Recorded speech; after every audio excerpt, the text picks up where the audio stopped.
Hi everyone, I'm Marissa Jensen, a student from UC Berkeley studying data science and business. Today I'm interviewing Ted Chai, Chief of Staff at Recall.ai, the API for meeting recording, powering AI copilots, agents, and sales tools, which recently raised a 38 million Series B led by Bessemer.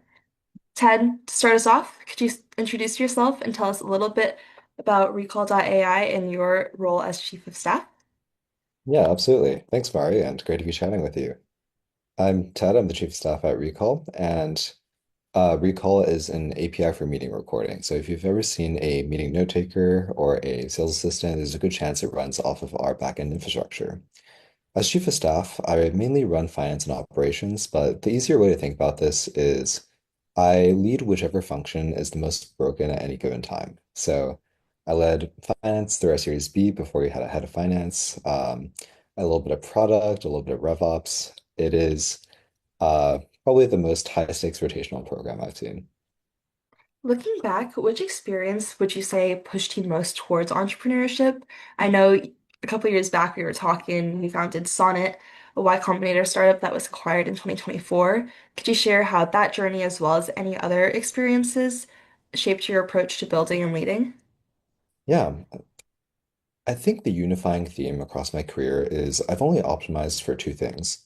I like being around passionate people working on important problems. That doesn't necessarily have to be technology. I actually started out my career in government at the US Department of State on the Emerging Technologies team. But I quickly realized that I would be doing not very interesting things in the federal government for a very long time before I gained seniority. The special thing about tech is you don't have to ask anyone for permission, right? A 21-year-old kid can build something truly great out of college as long as the product is something that people want. And there's nothing else that is as high leverage, as high of a growth factor as being a founder really is. Could you walk us through Recall's value proposition, the problem that you're solving, how you guys are approaching it, and what your solution is? Yeah, this is a bit of a niche problem, but if you've ever tried to build anything using meeting data, so this is anything from Zoom, Google Meets, Teams, it is a really big pain ingesting that data, getting that data out. You essentially have to spin up your own servers, build boutique software for each one of these different platforms, and maintain it to a very high degree of reliability. That is a huge pain, and that is entirely unstrategic. Kind of like if you're starting a cookie shop and you had to manufacture your own ovens. Nobody wants to do that, right? So what we're able to do is we hand it to you on a usage-based model. How would you say you differentiate yourself from your competitors, and what is your competitive advantage? Yeah, the really great thing about startups is that when you start out, there's actually not much competition. Even today, we have not lost any substantial deals, and that's because the market is really non-obvious, right? Where it was not very easy to fundraise 3 or 4 years ago for this company. VCs didn't understand the market size. And as a result, your competitors also think that there's no need to compete with you in this non-existent market. Nowadays, the market is a lot more established. Our revenue is substantially higher, so there's a couple of new entrants. But for usage or for infrastructure companies, there is very little incentive for your customers to use the second best infrastructure company, right? Nobody's trying to use the second best PG&E. The winner takes all in these markets. If you had to credit just one or two factors to Recall's traction so far, what would they be? I know you've talked a lot about finding your spot in the market and making sure you're in an area where you're able to tailor towards your competitors. Would you say that's one of the pieces? I would actually say that there are greater macro factors at play here. If I had to just name one, it would be the rapid improvement in LLM performance, right? If you think about this industry, conversation AI has existed for a while. Otter AI, Fireflies, that entire franchise, I believe they were founded in 2016, so it's been what, a decade, right?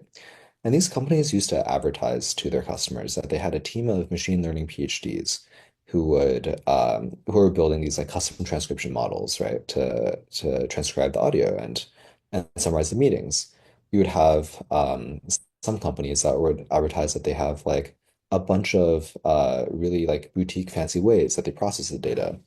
But now anyone in their basement can plug and play something like Recall, put it together with a transcription provider like DeepGround, and then come out with a product that, by all means, in core competency, is as good as a $1 billion company can create, right? So now all of a sudden, the value that these products create is vastly higher because LLMs can do vastly more with the data, right?